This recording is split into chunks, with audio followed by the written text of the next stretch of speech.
Hello and welcome to another episode of Lexx Education. It's the comedy education podcast. It's the comedy GCSE podcast. Where comedian me, Laura Lexx, tries to teach history to her nerdy, normal, younger brother Ron. Hi. Format change. I'm Ron. Same room episode. Same office in the attic episode. If it was raining, squirrels it would in the cupboard. be such a bingo, wouldn't it, if it was raining? Yeah, I saw a seagull up close because it was on the window. Oh, yeah. Have any of the pigeons got really rampant on it while you've been up here? I don't know what birds are scrabbling, but they're scrabbling a happening. Scrabble, don't they? This is on my list in the house to sort out this room, and I'm looking forward to it, man. Yeah, I wish you'd done it before I had to work up here for a week. Yeah, I'm going to make In it fact, real. I asked you to yesterday, but you decided to do your bedroom instead. Yeah, well, also, Ron, I said to you yesterday, you said, can I help at all? And I said, yeah, you could do the washing up. And you said, no, thank you, I'm going to go and chill. So I think we've both not been helpful. But I did do the washing up later, and it was like 5 o'clock. I just finished my day at work. Why did you come and offer help then? Because I thought there might be something more fun. And if genuinely, if it had been a cooking task, I'd have helped. Oh, yeah. I let you ice the cake. Yeah, and me and Charlotte, the podcast, had a lovely time doing that. You did. She ate a lot of peanut butter straight out the tub. That's one of her favourite games. Because we buy in kilogram tubs, sometimes I let her put her whole hand in it and then come out like a gloopy monster and lick it all off. Wow. Yeah. She shouldn't be doing that. Our peanut butter is infested. There's no beating around the bush, Ron. It's a real change of the format today. Ron's got gel pens. I've got gel pens. Ron's I've got got a notepad. notebook. I'm going to show you how this should go. This is the problem, though, that this is just going to be so easy to learn because it's just interesting and exciting and it all makes sense. Oh, yeah, it just is because of the topic and because of you. It's got nothing to do with the learner. No, but this is just engaging. So science. No. You just don't like it. We should really be teaching you a subject you don't like. There are no subjects I don't know, maybe like textiles or something. Maybe that's what we should be doing. You should be knitting. It's not very engaging podcasting. If you wanted to do a version of this where it was just me getting frustrated, it would probably be crafts or maybe art. Maybe we should do an experimental Patreon episode where I teach you to knit on an episode. Yeah, but I might be really good at it. You might be. And in that case, great. We just have a chat while we both knit. Yeah, that could be fun. All right, I'll put it on the spreader. A knit and natter. Yes. I'm excited about that one. That might end up being the next one. Although, no, the next one we probably record will probably be with youngest sister of the podcast. We'd have to do the knit and natter in person because I'm not buying all the stuff for that. Maybe we'll do it tomorrow. Sure. As well as recording last week's episode, Halloween tomorrow. Ooh, spooky blood. Did you like it? Let us know. Okay, Ron, I'm quite nervous about this. So I've had a look at dressed history. like you work at Juicens. I'm wearing my blue cargo pants that are my really good comfy dog walking pants because they have lots of pockets. Why am I calling them pants like an American? Because cargo trousers sounds weird. Cargo pants is how it is. And then I'm wearing this blue fleece that I bought on one of the ultra marathons I did because I was chilly. You look like you work in a yard. Yeah. I'd love to work in a yard. I was thinking when I was at the airport the other day, flying back from Dublin, I'd love a job where I was outside. It's like all those people just kind of milling around and a plane comes in and they all just...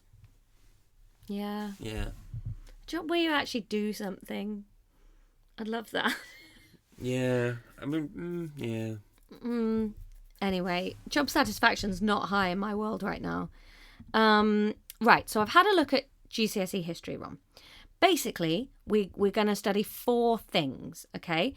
We do a period study, a thematic study, good one, a wider world depth study, and a British depth study. Cool. So there were 4 options for each one, and I've been through and I've picked what we're doing on each one.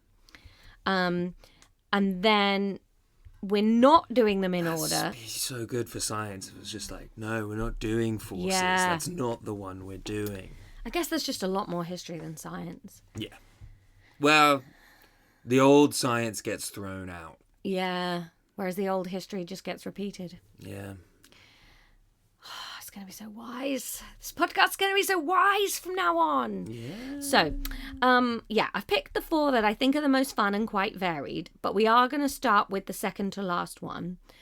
Because you know me, I like to start a book in the middle and then randomly work around it. No, I've picked it, Ron, because I think it's the one that I already have the most background knowledge on. And so we can start in a warm bath. Lovely. Instead of cold feet with a new pair of shoes. Yeah, like how we started with biology. Yeah, exactly. So my first question to you, Ron. What do Kate Blanchett, Judi Dench, Bette Davis and Margot Robbie all have in common? They have all played Elizabeth I in films. Correct, Ron. And that's what we're going to be studying for a little bit. Lizzie won? Yes. Ooh. We were going to do the restoration. Ginger little virgin. Was she a virgin, though? They made a big deal out of it. They named did. states over her badge. They did. But Wally Raleigh might have had a go. Probably more likely to have been the Earl of Dudley. Oh. Robert Dudley, the Earl of... Was he like Dudley? Actually, I think he was Robert Dudley, the Earl of somewhere else. Oh. He was her favourite for a long time, and then she did, I think, have him beheaded. I'll have to check up on that when we get to that bit. There. Is that going to be our period study? Am I right? Because she was gross. I wanted to do Restoration England with you because I think Restoration England's really interesting. What does that mean? So when the Puritans were in power, they shut Who down are they? everything. Oh, that's Ollie Crom. Ollie Crom. There was obviously, was it 16 years where they were in control? And there was no Christmas. There was no Christmas, there were no theatres, there was no pubs, there was just nothing. And he changed the way the military worked. Yeah, the new model army. And then Charlie 2 comes back and it all starts opening up again. But this is after Lizzie won. Yeah. Like 100 years or something. Yeah, this is, the next century, 1660. But we're not doing that. We're not doing that because I'm using a very helpful website called SaveMyExams.com. Shout out to Save My Exams. That saved our podcast. Yeah, but they don't have any notes. We should contact them and see if they want to advertise on us. I don't think it's a good advert, is it? I think they might send us a cease and desist. Yeah. This one has all notes broken down, whereas that one just has exam skills. I like cease and desist. It's just a stop and stop. Stop and stop. Stop. What's the difference between the words cease and desist? That's what I'm saying. Is cease to stop and desist to not start again. That would be my guess. To stop and stay stopped. Yeah. What does desist mean? To stop doing something, cease or abstain. Why do you say cease as well as desist? Cease means to stop the current action, while desist means to refrain from doing it again in the future. Smart boy. Woo. English GCSE as well. Well done. It is also seen in other phrases like null and void. That's another use of a legal doublet. Ooh, legal doublet. That means your doublet that you wear to court. A double doublet. A double doublet. Like double Dougs. He should wear a double doublet. Yeah. Oh, double Dougs. Okay, so Elizabeth I. That's what we're going to be studying. We're going to be looking at her reign from an economic, religious, political, social, and cultural standpoint. Controversies. So for the beginning bit, we're going to be looking at her court and parliament, her background, what she's like, court life, patronage, and key ministers. That's going to be our first bit. So we need to set a basis. Tell me what you already know about Lizzie I. Henry VIII's daughter. She was she had not like a professional rivalry with Mary. They were warring and stuff. Like I said, famously couldn't get laid. White. Spanish Armada. Age of Adventuring. Quite she was pretty rad, right? Like she was quite she like held her shit together. Yeah. In a time where there would have been, like, she wouldn't have been taken super seriously because she was a woman. She certainly had a lot of pressure on her for being a woman. And she managed to use what could have been perceived as weaknesses to consolidate her own power. So when you compare her to somebody like Mary, Queen of Scots, who was her cousin, I think, Mary, Queen of Scots, kept getting married to random people. And then so the power around her kept shifting, and it made her perceived as, you know, a flighty woman and, just a woman, blah, blah, blah. Whereas Elizabeth was very good at playing, I might choose them or I might choose them, or holding off on choosing a successor, because basically as soon as she'd chosen a successor, she was creating a rival faction of people who'd want to get them on the throne earlier or whatnot. So, yeah, she kind of used perceived weaknesses to her advantage very well, I would say. So, yes, she is the daughter of Henry VIII. We have to do a little bit of background on Henry VIII. So he marries his first wife, Catherine of Aragon. Catherine of Aragon. Yeah. Then Anne Boleyn. Yes. So he marries Catherine of Aragon on the 11th of June, 1509. Okay. You might need to make some notes here, Ronald. So, we'll start with Henry. He was a fat man with a crown. Well, he wasn't early doors. He was really he was very sporty. athletic. He was a really handsome... But he didn't want to be king, so he ate his feelings. Yes. And the reason he didn't want to be king was that he was never really meant to be king. He was his classic second son. He was a legit Harry of Meghan and Harry fame. Harry VIII, that's why he's called that. Do you remember what his older brother was called? Richard. Arthur. Oh, King Arthur. We very nearly had a real King Arthur. What year? 11th of June? 11th of June, 15... I just want you to remember their wedding anniversary. The years are very unimportant, Ron, but I would like you to think about them on the 11th of June every year. 5 days after my wedding anniversary, I'd like you to think...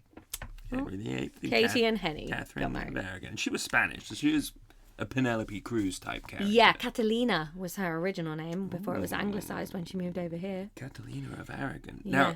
Now you said 15 and you still haven't given me the full year. 1509. Right at the beginning of the 16th century. Cool. So yeah, she's a Spanish princess. She's married to... I know that she's Welsh, but I'm going to think about Catherine Zeta-Jones. Yeah, that's perfect. In Zorro. Yeah. Because actually I think she goes to Wales for her honeymoon. I'm also going to think about, just by the way, Lord of the Rings, because of Aragorn. But that's a different thing. Yeah, okay. Her parents... And I'm also going to think about the Catalina wine mix. Catalina wine mix. When are you ever not thinking about the Catalina wine mix? I travelled 500 miles to give you my seed. Lumberjack. Catherine of Aragon, she is so the Spanish at the moment are having a moment. They're killing it. Her parents are Ferdinand and Isabella, who they're like strong. Oh, Isabella of Spain. Yeah. She is the leader that you play as if you choose Spain in Civilization 5. Yeah. Benefits for natural wonders.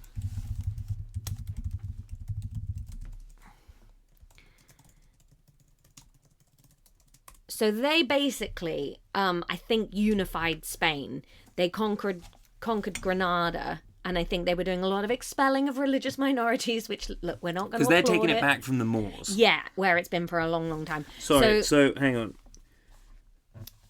11th of June, doesn't matter what year. 1509, he marries Catherine of Aragon. H8 marries Catherine of Aragon. Yes. Her mum and dad are Ferdinand and Isabella. So this is just scene setting, really, but they are very powerful people. But when I have to write an essay on this in 3 years... it's good to know. It's good to know. Ferdinand and Isabella hate Muslims. Jews, actually. Well, probably Muslims too. But they do, I think they expel all the Jews from Spain too. It's not great. They're Christianizing Spain. I'll just write that on every page. Yeah, just about everybody, really. I think they were the ones that sent Columbus to the New World. Sure, I believe, maybe. After the Portuguese said no. And the Italians said no. Yeah, I think that was them. So basically, they're very powerful. They're very rich. Spain's big. England is nothing really. England is this weird little island with not a lot going on. And Henry VIII's rules, quite peaceful, is quite quiet. Anyway, so she comes over, Aragon comes over. She had been married before she married Henry VIII. To his brother. To his brother, correct. To Arthur. To Arthur. So she actually comes over when she's about 15, 16, and she comes from the Alhambra Palace. She has had a really cool upbringing. She's smart, she's educated. Oh, then she's going to some dank hole in the UK. She basically, I think it's Ludlow Castle that, hang on, I'm just going to, where did Prince Arthur die? It's Ludlow Castle. So yeah, she comes over to marry him. She marries him at about 16, and then they go off to Ludlow Castle together, and he dies 5 months later. How? Unclear. Some sort of disease. He has, it's not spectacular. He just dies of a disease. Oh. He gets ill and dies. And then basically... Poison, maybe. Mabes. Unlikely. Because Henry didn't want to be king. Unlikely, because the world's been quite... Maybe it was like a monkey's paw thing. Like Arthur... Maybe Henry really fancied Catalina of Aragon. Well, he did. And then he gets like a monkey's paw, and he's like, God, I wish I could be with her. And then he gets that, but then he has to be king, which he never wanted. It's a story you could write. And when we do some creative writing topics, when I set you homework, maybe we'll do homework instead of No, why quizzes. do I have to do homework? You've never done homework. But I had to do quizzes. I'll do quizzes. No, I want to you're do gonna quizzes. do No, homework. I shan't. I shan't do homework. This is all homework, Laura. Excuse me, you are remunerated with the princely sum of £110 a month for all the work you do for this podcast. Yes, it's homework. If you pay, you give me an extra £5 a month, and I'll do the homework. Fine, okay. So yeah, Arthur dies, and Catherine basically ends up in limbo. There's a lot of messy stuff in terms of money owed. Arthur ends up in limbo. No, Catherine ends up in limbo, sorry. So she doesn't go back to Spain after he dies. She ends up sort of stuck in these apartments in England. She's a widow at 15. Her parents won't... She de-ages a year. Oh, 16, yeah. It's unclear when she was born, I think. Exactly. She never ever in her life goes back to Spain. No, never ever, I don't think. Her, Right, Henry that's VII, miserable. who is currently Although the she's king. still probably living the best life ever in the time. Yeah, Well, in England, maybe. but she's very lonely. Yeah, but she's not, like, dying in a pit. No, but not everybody's dead in a pit. Some people are, lowly but have families. Yeah. Would you take that over being in a tower with lots of nice plates? It depends how lonely she was and how impoverished these families are. Yeah, okay. Well, that's something to think about for future essays, right? It's going to be the backdrop of my monkey's paw. So Henry VII is the current king. Henry VII becomes king after the... War of the Roses. Correct, Ron. He's the guy that offs Richard, old hunchback. I watched the film when we were in Yorkshire. Yes. Lincoln. Leicester. Leicestershire. We were in Leicestershire. Oh, he's Richard of York, wasn't he? Yeah. Yeah, the second Richard of York. Yeah. But that's about where he's born, not about where he died. Yeah. Okay. And we were in Leicester. He died in Leicester. We saw his body. Yeah, that's why I watched the film. Yeah. But he was Richard of York, so I said Well, his York. dad is the one that's known as Richard of York. He was known as Richard He's the one that III. gave battle vainly? That was his dad. Oh. Yeah. Okay. So... What battle was that about? What, Richard of York gave battle in vain? Gave battle vainly. Okay. They got rid of Indigo. If we're talking about Richard of York Senior, that would be the one. So there's two portions to the Wars of the Roses. There was the beginning bit. I regret I didn't care about and the then the wars. dad's kind of died, and then the sons took over, and that's where you end up. So few things I care about less than the War of the Roses. I love the War of the I Roses. know, It's so cool. your passion makes me hate it. That's how I feel about science, Ron. I just think it's wicked. Anyway, so there was a cool thing I didn't know about this though. So she's here and she's stuck here because her dad won't pay the dowry money, and Henry VII is a bit of a financial miser, boffin, Scroogey type little black spider living in his office counting his taxes. H7. Yeah. And so she held the position of ambassador to the Aragonese crown to England. Aragonese. Love that. It sounds like a good rice. Aragonese. Do you want some Aragonese rice? With shrimp. Yeah. So she was the There's a lot of first saffron in Aragonese cooking. the first female ambassador in European history. Whoa. First female. But she has nothing to do with Elizabeth I, so don't worry too much about all this. So yeah, Harry seems to have been, like, in his youth, he's pretty besotted with her. Who's Harry? Henry VIII. His name was Harry? That's what you got, Harry. That's Harry not the is, same. Yeah, no, it is. Harry is the short for Henry. No, Harry's short for Harold. No, and Harry. Like, Prince Harry is actually called Henry. No, he's... Fuck off. He is. No, Chico. No. That's just a different name. Yeah, he's called Henry. But Harry is what you call people called Henry. Bollocks. That's true. That's stupid. Only rich people do that. Yeah. Yeah. If your name's We're Henry. talking about kings. Yeah, Ron. I know. That's fucking stupid. Huzzah. His real name's Henry. William and Henry. Why doesn't anyone call him Henry ever? Because Harry's his nickname. Like you'd say Billy instead of William. But that's short. Bill's not short for any... Bill's not a name in its own right. I reckon it probably is these days. You could christen someone Bill. Yeah, but that would be sort in lieu of calling them William for some reason. Whereas Harry's just a different name. Well, it's become that now, but before it was just casualing of Henry. That's like saying Louise is short for Laura. We're going to call you Lou. Well, you can do that. People do call me Lou. Both of our sisters call me Lou. Damn it!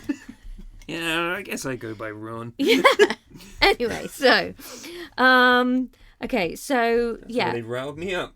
I just wanted to give you some fun background on her because I think she's really cool. So she marries Henry VIII shortly after he comes to power. He doesn't have to marry her. It does seem like he did this out of love for her and respect for her and respect for his brother and stuff. There's letters, I think, that they still have of him writing to her.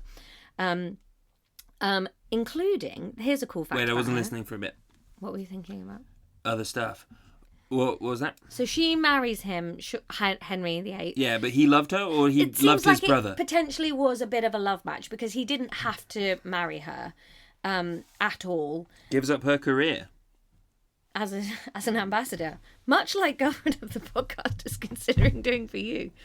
And yeah, so, and I think there's letters, of him writing to her and sort of, you know. We think there's letters.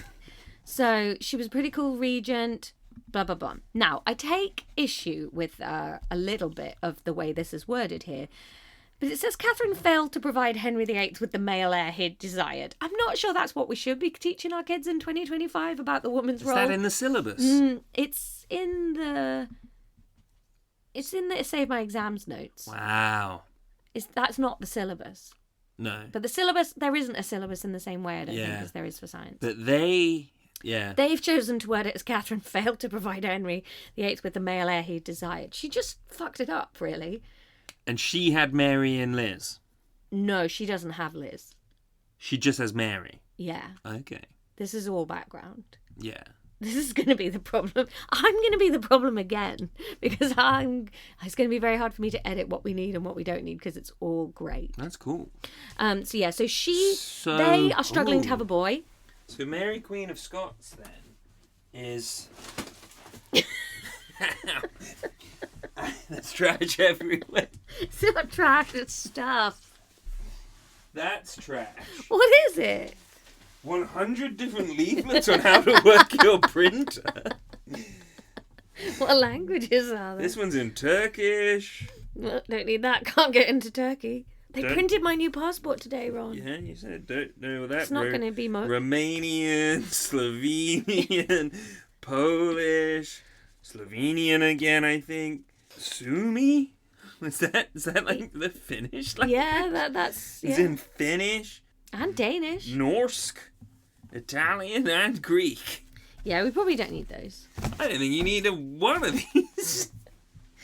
Do you know what I did when I bought this printer on? I just bought the right... You printed everything you could find that was in every language. I just plugged it into my computer. I don't even use it wirelessly. I just plug it in, and it works so quickly when you just plug things into each other.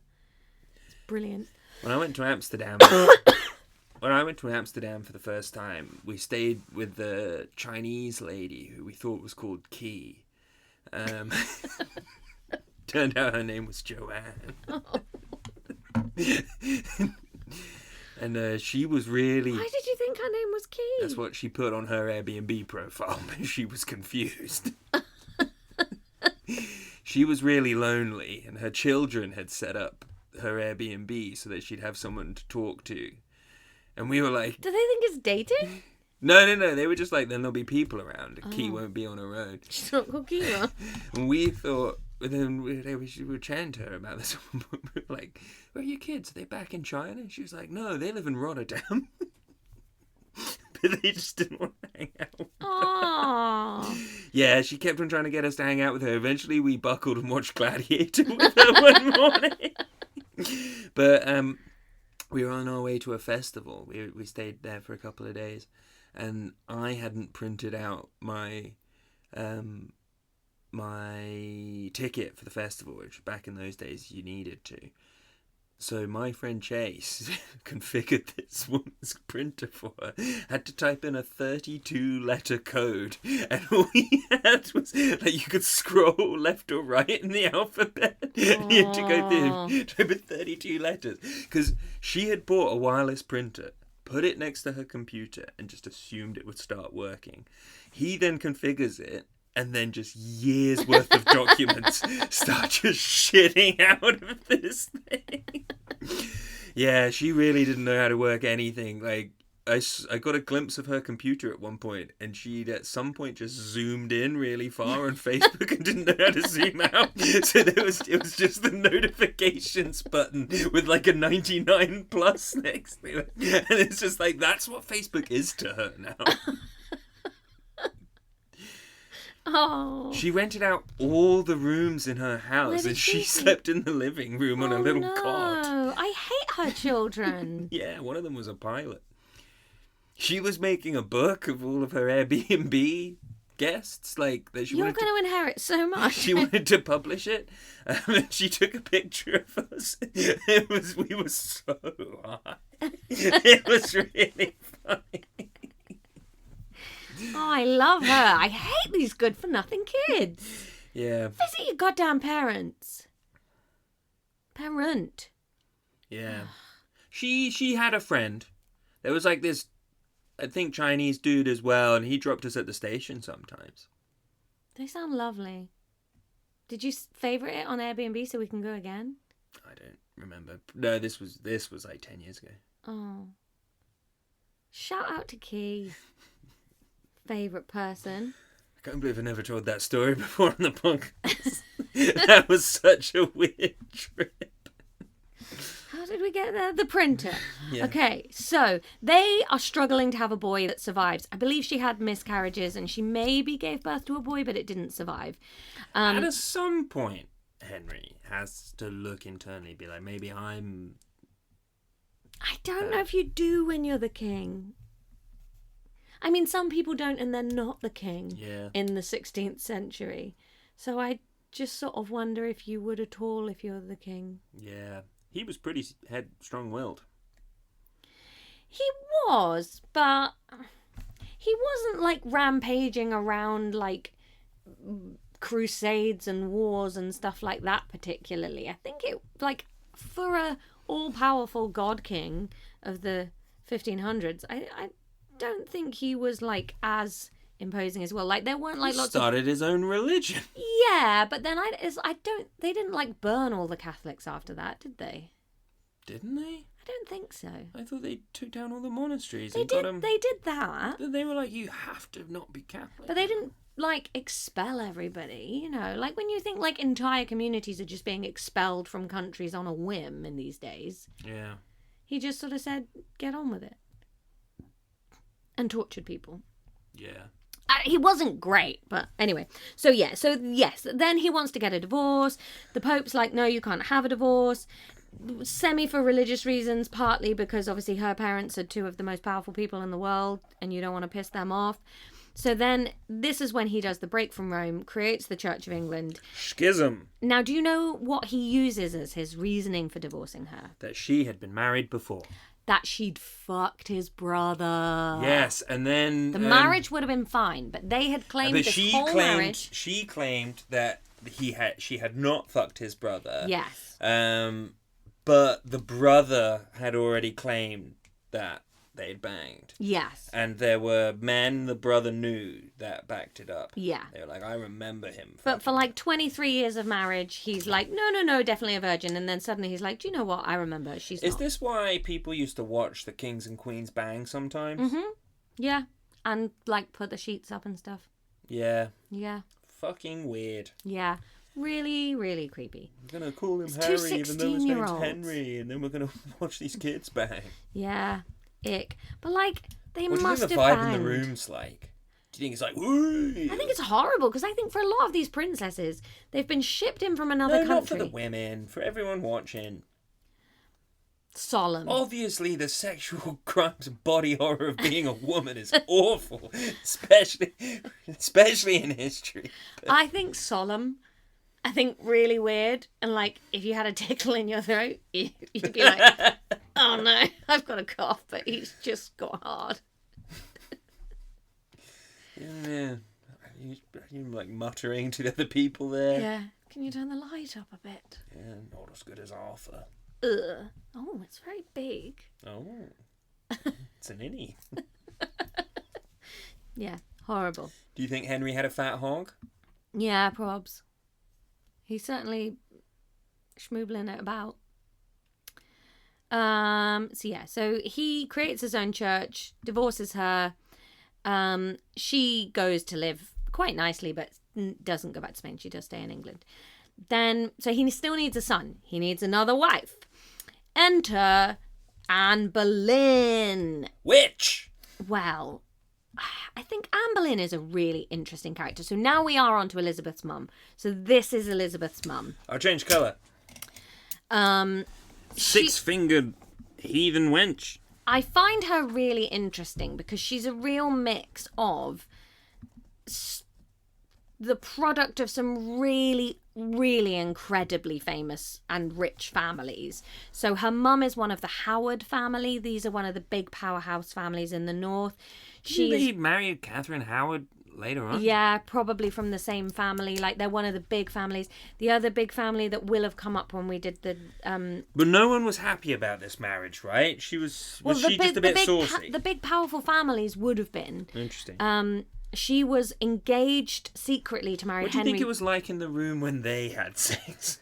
Reliefful, because one of the things that she did really well, so I think like she's obviously portrayed as history's harlot, you know, she swam in and Henry, shaking a little caboose at him, but she is a young girl. She's 15 or so, I think, when she's she's either 21 or 15. They're not entirely sure when she was born. That's weirdly specific.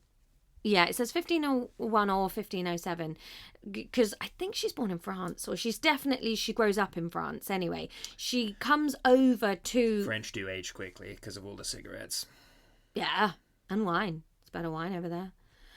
She comes over to England because she's meant to be marrying her cousin. Did the slutty treatment of her mum impact Elizabeth's, like, chastity vibe? Could have done.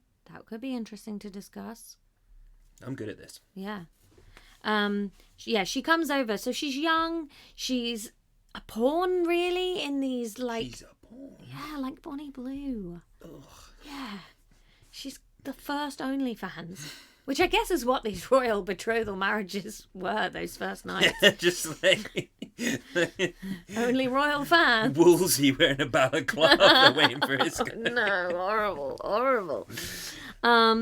Yeah, she comes over. She's meant to marry a guy. She doesn't get to marry him. Then she's secretly betrothed to Henry Percy. The Percy's another one of these powerhouse families. Like, these are the... Isn't Percy one of the characters in Blackadder, the one that's set. Yeah, there. probably based on this He's family. He's the idiot. Yeah. These are, I think, the Howards and the Percys are two of the really big families. Like, they own all of the North, and they're just... Tim McInerney? I don't know what that is. I think that might be the actor's name. Yep, it's Tim McInerney. Well done, Ron. Well done, Ron. Woo! So she arrives at court. Henry's besotted with her. She's sort of been put there to shake her tail feathers at him because these powerful families obviously want access to the king. That's a fit kid. Wiggle her in front of the king. What she's very clever at doing, which could inspire Elizabeth and the way she's queen, is that she refuses to sleep with him outside of wedlock. So he's infatuated with her, and how old's he at this point? Well, he must be in his 30s, if not early 40s. How long was he married to? Like 20 odd years. C of A? Whoa! A really long time. He was married to her for longer than all the rest of his wives put together. Fuck. So he, in Henry's defense, he gave her a long time to give him a son. He was a very fair husband. I think that's something you should make a note of. He's remembered as being very patient and fair. Yeah. He understood 20 the science. If he wanted one thing, Yeah. she couldn't fucking give it to him. Well, it's not that she couldn't. She refused to. Yeah. She kept all those boy eggs She hidden. kept squeezing them out of the left ovary, where the girls come from. Yeah. Everybody knows women are like crocodiles. It depends on the temperature you are when you ovulate. Yeah, and she was a cold bitch. She kept sticking her tummy out the window. Yeah, so he marries her. Yeah. And then again, not to criticise because I am using your notes pretty wholesale, Anne also failed to provide Henry with a male heir. But she does give birth to a daughter. So he's now got two daughters. He's got Mary via Catherine. Do you know what I find really funny about stuff like this? It's like, we're going to get rid of the Catholic Church in the UK. I'm going to kill some women. I'm going to marry a bunch of different people. Never does it cross their mind that they could just be like, oh, women can also be in charge, and I'll make that a legitimate route for my power to get passed down. Thank you. Which is mad because that is then what happens. Yeah, and it just feels like, it's interesting that no one ever just did that, because then you just as long as you can have a kid. I think it must be a Christian thing though, because it is happening in other cultures that are less... Is it? Like monotheist, isn't it? Like when you have polytheist countries, like if you look at like indigenous Americans and African tribes, you've definitely got female-led.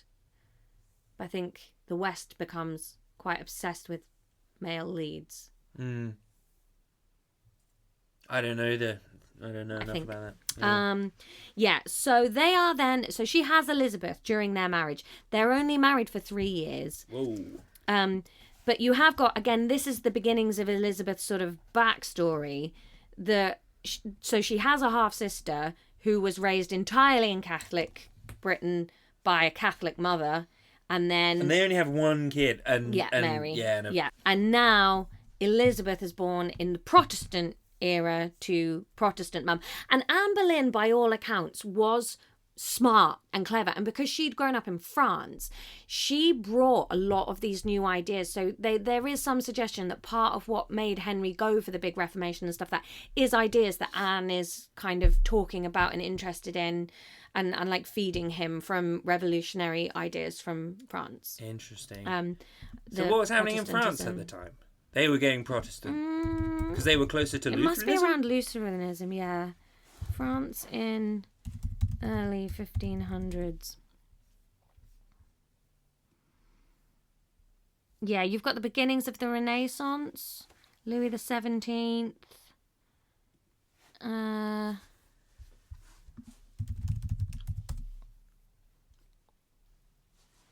Predominantly Catholic, but you've got Protestant Reformation kind of thing. I think Anne Boleyn might have been into Calvinism.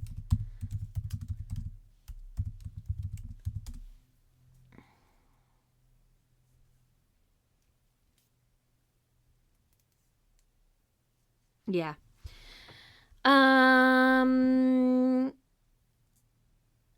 Okay. So it does say in the notes here. So, yes, sorry. And then Anne is accused of adultery and was executed for treason in 1536. So Elizabeth is 2 or 3. You know, she's under 3 at the point she loses her mum. So, yeah, it says in the notes that despite Henry's desire to continue the Tudor dynasty, some historians claim that Henry married Anne Boleyn for love and power. Yeah, well, I mean, someone married someone for love and power. Yeah, well, because he is marrying into then some big families where the money is, and if we know anything about kings and queens, they don't always have the money you'd think they have, so they do have to keep these big, rich, powerful families on side. Then you married for power. Yeah. I think you can't marry for power. I think he married maybe for dick and power. He was following a snaggler. What was I going to say? I had a thought. Oh yeah, part of what will be powering Henry's desire for an heir. If I know you hate the Wars of the Roses, but if you think about what the country's been through in terms of the Wars of the Roses, just slaughter, a massive civil war, his dad consolidates it, and then he's the continuation of that.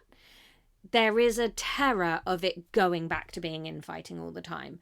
So I think Henry VIII gets sold to this as it's like his personal project because he wants a son. It obviously is that, but it's also this, I just want something no one can argue about. Yeah. Going, you have to make a son right because now. Within just out of living memory or within living memory of some older people is this massive war where just the whole country was slaughtering Was it massive or was it like nobles with their bands of dudes having a lot of fights but the average person was fine? I think there was a lot of conscription of people and towns being sacked and people were changing sides constantly and it was swinging one way and the other and you never quite knew who was in charge, and then you had messiness and any instability at the top.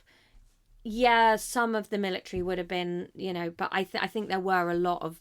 How many people died in the Wars of the Roses? I'm hungry, man. Yeah, that bread smells really good. Lovely sandwich. So they reckon about 105,000 people may have died. Soldiers, nobles and peasants. Over how many years? Quite a lot of years. Still a lot of people. There is an argument that a single battle, the Battle of Towton, which is the bloodiest war on English soil, 28,000 men died in a single day. Ugh. So, yeah, you're looking at a lot of death. This is like the beginning of the age of gunpowder, isn't it? Yeah. Yeah, I think they have got random cannons and stuff in this, but a lot of it's just hand-to-hand slaughter. Yeah. 20,000 bodies just in a field. It's grim.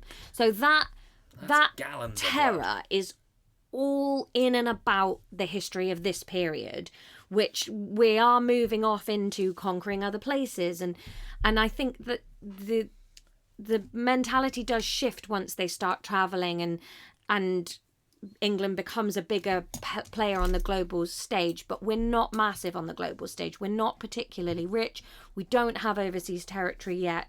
We don't have the big armada type, we don't have our navy yet. We're not really anything, but we have got this big shadow of fear of everybody turning on each other in the distance.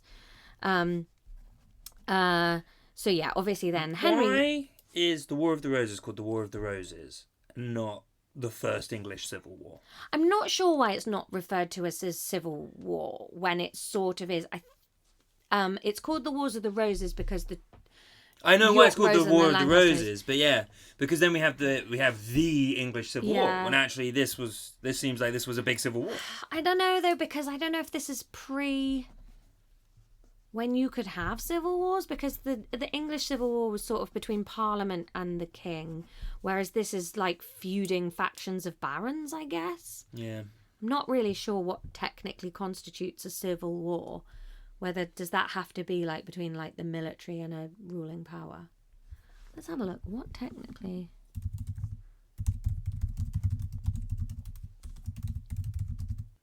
The state is formally involved in the fighting. Why isn't Wars of the Roses called the First Civil War? I didn't smell that bread until you mentioned it. It was a Now it's all I can dynastic smell. struggle for the throne between two branches of the same royal family.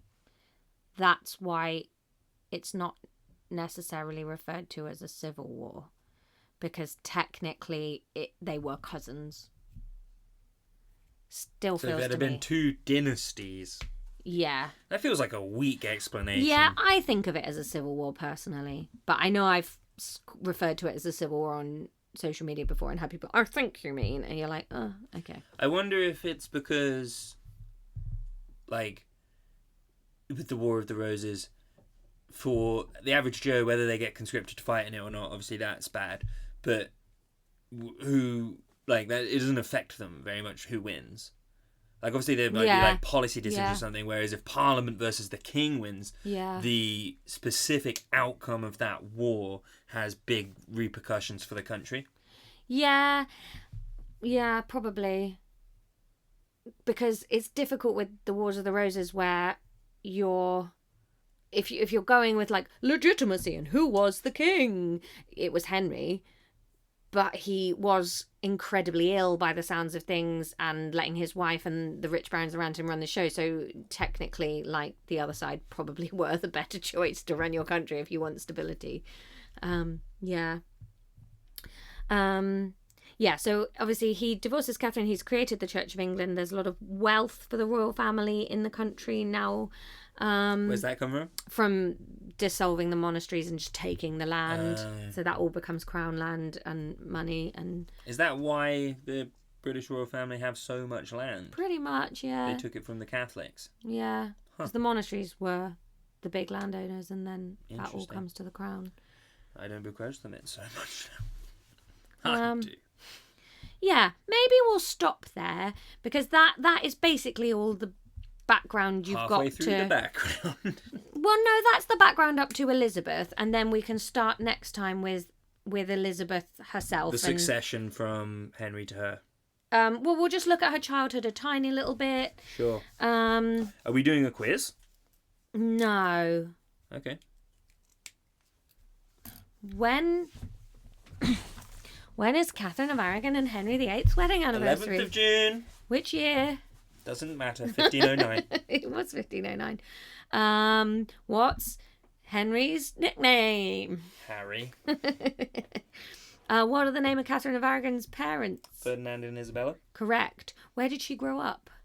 She grew up in the Alhambra Palace. Correct. Ron, you're really good at this. How many months were they married before Arthur died? 5. Yes. Well done. What was her official position after Arthur died? She was the ambassador to the Aragonese place? Of the Aragonese of the crown. Aragonese. Yeah, to the British. I didn't tell you that. Well, I can still get it though, probably. She was regent for a little while Henry was in France. She defeated a Scottish invasion at what famous battle? Brennick Brown. Flodden. What did she steadfastly refuse to do through her entire marriage? Have a boy. Yes, of course she did. Yeah. Who did Henry marry next? Anne Boleyn. Correct. Then Catherine Parr? No. Catherine Howard. Jane Seymour. Jane Seymour came next. Then Catherine... She married Catherine Parr? No, it was Anne of Cleves after Jane Seymour. Then it was Catherine Parr? No, then it was Catherine Howard. Then it was Catherine Parr. Then it was Catherine Parr last. 3 women called Catherine? Yeah. That's not talked about enough. 6 wives, half Catherine. Yeah. Catherine Parr will come back up again because Catherine Parr was a real mother figure to Elizabeth, which is interesting. Didn't necessarily protect her from potential sexual abuse and unwanted attention, but Catherine Parr was incredibly academic and interesting and learned, and that could. There's a big argument that had a big effect on Elizabeth, so she will come back into the story. Nice. Yeah. Now let's go have a sandwich. Let's go and have a delicious sandwich. We hope you've enjoyed this. Let us know. You'll have noticed Ron and I are really trying to use the socials a bit more to really spread the word about our delightful podcast. So if you enjoyed this, let us know on the socials. Yeah, join the Patreon. A lot of the Patreon's more like this because we're not doing science on the Patreon. So if you enjoyed this one especially, hop on the Patreon. You hear my tummy go for a massive Yes, gurgle then. we have to get a sandwich. We must have a sandwich. Thanks for listening. We hope you love history. No, you get to say it. Woo-hoo-hoo! Class dismissed.